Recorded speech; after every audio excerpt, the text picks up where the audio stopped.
ಪ್ರಾಣಿ ಪ್ರಿಯರಾಗಿ ಮಂಗಳೂರು ದಕ್ಷಿಣ ಕನ್ನಡ ಜಿಲ್ಲೆಯಾದ್ಯಂತ ನಾವು ಒಂದು ಜನವರಿ 4ನೇ ತಾರೀಕು ಬೆಳಗ್ಗೆ 9 ರಿಂದ 11 ಗಂಟೆವರೆಗೆ ನಾವೊಂದು ದೇಶವ್ಯಾಪಿ ಒಂದು ಪ್ರಾಣಿಗಳಿಗೋಸ್ಕರ ನಾವು ಏನು ಸುಪ್ರೀಂ ಕೋರ್ಟ್ ಒಂದು ಆರ್ಡರ್ ಕೊಟ್ಟಿದೆ ಅದರ ವಿರುದ್ಧ ಮತ್ತೆ ಪ್ರಾಣಿಗಳ ಪರವಾಗಿ ನಾವು ಒಂದು ರಾಜ್ಯಾದ್ಯಂತ ಒಂದು ಮುಷ್ಕರವನ್ನು ಕೈಗೊಂಡಿದ್ದೇವೆ. ಇದರ ಪರವಾಗಿ ಮತ್ತೆ ನಮ್ಮ ಈ ಏನು ಸಮುದಾಯದ ನಾಯಿಗಳನ್ನ ನಾವು ಇವತ್ತು ಬೀದಿ ಬದಿಯಲ್ಲಿ ಊಟ ಹಾಕಿ ಅದನ್ನ ಪಾಲನೆ ಪೋಷಣೆಯನ್ನು ಮಾಡ್ತಾ ಇದ್ದೇವೆ. ಅದರ ಬಗ್ಗೆ ಸುಪ್ರೀಂ ಕೋರ್ಟ್ ಏನು ಆರ್ಡರ್ ಮಾಡಿದೆ ಅದರ ಬಗ್ಗೆ ನಾವು ಒಂದಷ್ಟು ಕೆಲವೊಂದು ಮಾಹಿತಿಯನ್ನು ನೀಡಲಿಕ್ಕೆ ಇವತ್ತು ನಾವು ನಿಮ್ಮ ಮುಂದೆ ಮಾಹಿತಿ ಹಂಚಿಕೊಳ್ಳಿಕ್ಕೆ ಬಂದಿದ್ದೇವೆ. ಕಂಟ್ರೋಲ್ ರೂಲ್ಸ್ ಏನ್ ಹೇಳ್ತದೆ ಅಂದ್ರೆ, ನಾಯಿಗಳಿಗೆ ಸಂತಾನಹರಣ ಶಸ್ತ್ರಚಿಕಿತ್ಸೆ ಮಾಡಿ ಯಾವ ಜಾಗದಿಂದ ಪಿಕಪ್ ಮಾಡ್ತೀರಿ ಲಸಿಕೆ ಕೊಟ್ಟು ಅಲ್ಲೇ ಬಿಡಬೇಕು. ಬಟ್ ನಮ್ಮ ಆನರಬಲ್ ಸುಪ್ರೀಂ ಕೋರ್ಟ್ ಏನ್ ಹೇಳ್ತಾ ಇದ್ದಾರೆ ಅಂದ್ರೆ 7 to 8 ಇನ್ಸ್ಟಿಟ್ಯೂಷನ್ಸ್ ಗಳಿಂದ ಎಲ್ಲ ನಾಯಿಗಳನ್ನು ಪಿಕಪ್ ಮಾಡಿ ಡಾಗ್ ಪೌಂಡ್ಸ್ ಒಳಗೆ ಹಾಕಿ ಅಂತ ಆದೇಶ ನೀಡಿದೆ. ದಟ್ ಟು 8 ವೀಕ್ಸ್ ಒಳಗೆ ಎಲ್ಲಾ ಸ್ಟೇಟ್ಸ್ ಗಳು ಡಾಗ್ ಪೌಂಡ್ಸ್ ಅನ್ನು ಕ್ರಿಯೇಟ್ ಮಾಡಬೇಕು. 4 ವೀಕ್ಸ್ ಒಳಗೆ ಅದನ್ನು ಸರ್ವೆ ಮಾಡಿ ಅದರದ್ದು ಲೆಕ್ಕ ಕೊಡ್ಬೇಕಂತ ಆದೇಶ 7th ನವೆಂಬರ್ಗೆ ಆದೇಶ ಮಾಡಿತು. ಆಗ ಏನಾಗ್ತದೆ, ನಮ್ಮ ಆನಿಮಲ್ ಬರ್ತ್ ಕಂಟ್ರೋಲ್ ರೂಲ್ಸ್ ಗೆ ಯಾವುದು ಬೆಲೆ ಇರೋದಿಲ್ಲ. Animal birth control rules 2025 which is the central act, it clearly States ಏನಂದ್ರೆ ಡಾಗ್ ಬೈಟ್ ಕೇಸಸ್ ಹೇಗೆ ಹ್ಯಾಂಡಲ್ ಮಾಡಬೇಕು. ಸ್ಟೇಟ್ಸ್ ಆಲ್ರೆಡಿ ಪ್ರೊವಿಷನ್ ಇದೆ. ರೇಬಿಸ್ ಕೇಸ್ ಹೇಗೆ ಅಟೆಂಡ್ ಮಾಡಬೇಕು ಅದಕ್ಕೆ ಪ್ರೊವಿಷನ್ಸ್ ಇದೆ. ಬೀದಿ ನಾಯಿಗಳಿಗೆ ಆಹಾರ ಹಾಕುವಂತ ಎಲ್ಲಾ ಕಾನೂನಿನ ರೂಲ್ಸ್ ಅದರಲ್ಲಿ ಮೆನ್ಷನ್ ಆಗಿದೆ. ಹಾಗಾದ್ರೆ ಈ ABC ರೂಲ್ಸ್ ಗೆ ಏನ್ ಬೆಲೆ ಇದೆ? So the Supreme Court had to interpret the rules in the welfare of the animals. ನಮ್ಗೆ ಏನ್ ಬೇಕು ನಮ್ಮ ಇಂಡಿಯಾದಲ್ಲಿ ಅಂದ್ರೆ, we need more animal birth control centres. ಈಗ ಒಂದು ಪ್ರದೇಶದಲ್ಲಿ ಅಥವಾ ಒಂದು ಡಿಸ್ಟ್ರಿಕ್ಟ್ ಅಲ್ಲಿ 20-25 ಸಾವಿರ ನಾಯಿಗಳಿದ್ರೆ ಒಂದು ಸೆಂಟರ್ ಸಾಕಾಗುವುದಿಲ್ಲ. ಅದಕ್ಕೆ ಒಂದು 3 ರಿಂದ 4 ಸೆಂಟರ್ಸ್ ಆನಿಮಲ್ ಸಂತಾನಹರಣ ಶಸ್ತ್ರಚಿಕಿತ್ಸೆ ಹುಚ್ಚುನಾಯಿ ನಿಯಂತ್ರಣ ಲಸಿಕೆ ಸೆಂಟರ್ಸ್ ಬೇಕು. ನಮ್ಗೆ ಗವರ್ಮೆಂಟ್ ರನ್ ಸೆಂಟರ್ಸ್ ಬೇಕು. ಇದನ್ನು ಅವರು ಎನ್ಫೋರ್ಸ್ ಮಾಡಬೇಕು, ಆದಷ್ಟು ಸೆಂಟರ್ಸ್ ಮಾಡಬೇಕು. ಹಾಗೆ ಸಂತಾನಹರಣ ಶಸ್ತ್ರಚಿಕಿತ್ಸೆ ಮಾಡಲಿಕ್ಕೆ ಕೊಡಿ, ಇಲ್ಲದಿದ್ರೆ ನಾಯಿ ಸಾಕಬಾರ್ದಂತ ಕಾನೂನು ಮಾಡಿ, ಅದನ್ನು ಮಾಡಬೇಕು. ವಿನಃ ಇದ್ದ ಹೆಲ್ತಿ ನಾಯಿಗಳನ್ನು ತೆಗೆದು ಶೆಲ್ಟರ್ಸ್ ಗಳಲ್ಲಿ ಹಾಕಿದ್ರೆ what is the situation in our country? What is going to happen? Epidemics are going to spread. Where is the revenue? ಹಣ ಎಲ್ಲಿದೆ ಇದನ್ನು ಕಂಟಿನ್ಯೂ ಮಾಡಲಿಕ್ಕೆ?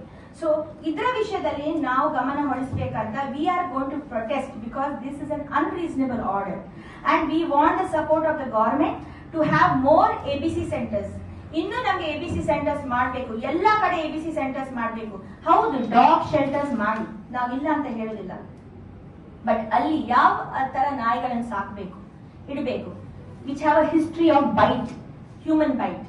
Second, which are aggressive in nature, certified by the doctor. ಇದು aggressive ಇದೆ ಅಂತ ಆ ತರ ಪ್ರಾಣಿಗಳನ್ನು ನೀವು ಅಲ್ಲಿ ಅಂಡರ್ ಅಬ್ಸರ್ವೇಷನ್ ಇಡಬೇಕು. Even we are all living in the society. We are not anti-humans. We all want to live harmoniously with our animals. So, practical ಆಗಿ ಯಾವ ನಾಯಿಗಳಿಗೆ ನಾವು ಪ್ರಾಬ್ಲಮ್ ಐಡೆಂಟಿಫೈ ಮಾಡ್ತೇವೆ ಆ ನಾಯಿಗಳನ್ನ ನೀವು ಶೆಲ್ಟರ್ಸ್ ಅಲ್ಲಿ ಹಾಕಿ, ಶೆಲ್ಟರ್ಸ್ ಕ್ರಿಯೇಟ್ ಮಾಡಿ, ಆ ನಾಯಿಗಳನ್ನು ನೀವು ಪೋಷಣೆ ಮಾಡಿ, ಬೇಕಾದ್ರೆ ಅಲ್ಲಿಂದ ಅಡಾಪ್ಷನ್ ಮಾಡ್ಲಿಕ್ಕೆ ಕೊಡಿ.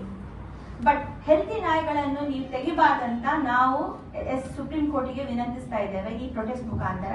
ಇನ್ನೊಂದು ಏನಂದ್ರೆ, 7th ನವೆಂಬರ್ ಇಂದ ಅದರ ಮುಂಚಿನಿಂದ ಯಾವುದು ಇಂಟರ್ವೆನ್ಷನ್ ಪೆಟಿಷನ್ಸ್ ಇದೆ ಅಂದ್ರೆ ಪ್ರಾಣಿ ಪ್ರಿಯರು, ಪ್ರಾಣಿ ದಯಾ ಸಂಘದವರು ಇಂಟರ್ವೆನ್ಷನ್ ಅಪ್ಲಿಕೇಶನ್ಸ್ ಫೈಲ್ ಮಾಡಿದ ಸುಪ್ರೀಂ ಕೋರ್ಟ್ ಎದುರುಗಡೆ, ಅದನ್ನು ಅವರು ಕೇಳ್ತಾ ಇಲ್ಲ.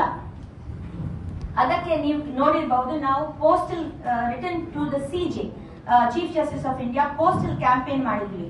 ಏಕೆಂದ್ರೆ ನಮ್ಮ ವಾಯ್ಸ್ ಅನ್ನು ಅವ್ರು ಕೇಳಬೇಕು. It is a democracy. We also have a voice. We have filed intervention applications. ಅದನ್ನು ಅವರು ಕೇಳಬೇಕು. ಸೊ ದೇಶಾದ್ಯಂತ ಯಾರೆಲ್ಲ ಇಂಟರ್ವೆನ್ಷನ್ ಅಪ್ಲಿಕೇಶನ್ಸ್ ಫೈಲ್ ಮಾಡಿದ್ದಾರೆ ಅವರು ಸಹ ಪ್ರೊಟೆಸ್ಟ್ ಮಾಡ್ತಾ ಇದ್ದಾರೆ. ನಾವ್ ಏನ್ ಹೇಳ್ತಾ ಇದ್ದೇವೆ, ವರ್ಕಬಲ್ ಗೈಡ್ ಲೈನ್ಸ್ ಏನು ನಾವು ಫೈಲ್ ಮಾಡಿದ್ದೇವೆ ಅದನ್ನು ತಾವು ಕೇಳಬೇಕಂತ ನಾವು ವಿನಂತಿಸ್ತಾ ಇದ್ದೇವೆ. ಹಾಗಾದ್ರೆ ಸತ್ತೋಗ್ತಾರೆ. ಸೊ ಅಟ್ಲೀಸ್ಟ್ ಎಲ್ಲಿ ಇದ್ದೇವೆ ಒನ್ ಟೈಮ್ ಊಟ ಮತ್ತು ಒಂದು ಫ್ರೀಡಮ್ ಅವರಿಗೆ ಕೊಡ್ಬೇಕಂತ ನಾನು ಅಷ್ಟೇ ಬೇಡುದು. ಮತ್ತೆ ಏನಂದ್ರೆ, ನಾಯಿಗಳು ಕಚ್ಚೋದು ಯಾಕಂತಂದ್ರೆ ಹಸುವಿನಿಂದ ಬಳಲಿ, ಅದಕ್ಕೆ ಅಗ್ರೆಸಿವ್ ಆಗಿ ನಮ್ಮ ಹೊಟ್ಟೆ ತುಂಬಿದ್ರೆ ನಾವು ಯಾವ್ದೋ ಒಂದು ಮೂಲೆಯಲ್ಲಿ ಹೋಗಿ ಮಲಗ್ತೇವೆ. ಹಾಗೆ ನೋಡಿ, ಈಗ ಮಂಗಳೂರಿನಲ್ಲಿ ನಾವು ನಾಯಿಗಳಿಗೆ ಊಟ ಹಾಕಿದ್ರಿಂದ ಎಲ್ಲಿಯೋ ಕಚ್ಚಿದ ಸಂಗತಿಗಳಿಲ್ಲ. 1-2 ನಾಯಿಗಳು ಇರ್ಬೋದು, ಅದು ಅಗ್ರೆಸಿವ್ ಆಗಿರ್ತಕ್ಕಂಥ, ಸಿಟ್ಟು ಜಾಸ್ತಿ ಇರ್ತಕ್ಕಂಥದ್ದು. ಅದನ್ನ ಬೇಕಾದ್ರೆ ನಾವು ಅದನ್ನ ರೆಸ್ಕ್ಯೂ ಮಾಡಿ ಶೆಲ್ಟರ್ ಇಟ್ಟು ಅದನ್ನ ಪಾಲನೆ ಪೋಷಣೆ ಮಾಡುವಂತ ಕೆಲಸ ನಾವು ಮಾಡ್ತೇವೆ. ಬಟ್ ಇಲ್ಲಿ ಊಟ ಹಾಕಿದ್ರಿಂದ ಯಾವ ನಾಯಿಗಳು ಯಾರನ್ನು ಬೆರೆಸ್ಕೊಂಡು ಬಂದಿಲ್ಲ. ಕೆಲವರು ಕಿಡಿಗೇಡಿಗಳು ಏನ್ ಮಾಡ್ತಾರೆ, ಗಾಡಿ ಮಲಗಿದ್ದ ನಾಯಿ ಮೇಲೆ ಬಾಲಕ್ಕೆ ಕಾಲಿಗೆ ತಾಗಿಸ್ಕೊಂಡು ಆ ಒಂದು ಸಿಟ್ಟಿನಲ್ಲಿ ಯಾವ್ದಾದ್ರು ಒಂದು ಕಲರ್ ಗಾಡಿ ಅದೇ ಪರ್ಟಿಕ್ಯುಲರ್ ಕಲರ್ ಇದ್ದು ಗಾಡಿ ಬಂದ್ರೆ ಅದರ ಹಿಂದೆ ಓಡ್ತದೆ, ಬಟ್ ಕಚ್ಚುದಿಲ್ಲ ಯಾರಿಗೂ. ನಾವು 20 ವರ್ಷಗಳ ಹಿಂದೆನೆ ಅವರಿಗೆ ನಾವು ಈ ತರದೊಂದು ಮಾಡಿ ಅಂತ ಹೇಳಿ ನಾವು ಅವರಿಗೆ ಇದು ಕೊಟ್ಟಾಗ ಅವರು ಹಣ ಇಲ್ಲ ಅಂತ ಹೇಳಿದ್ರು. ಇವಾಗ ಬೀದಿ ನಾಯಿಗಳಿಗೆ ಕೂಡಿ ಹಾಕ್ಲಿಕ್ಕೆ ಎಲ್ಲಿಂದ ದುಡ್ಡು ಬರ್ತಾ ಉಂಟು? ಬೀದಿ ನಾಯಿಗಳಿಗೆ ಕೂಡಿ ಹಾಕ್ಲಿಕ್ಕೆ ದುಡ್ಡು ಉಂಟು, ಊಟ ಕೊಡ್ಲಿಕ್ಕೆ ದುಡ್ಡು ಇಲ್ವಾ?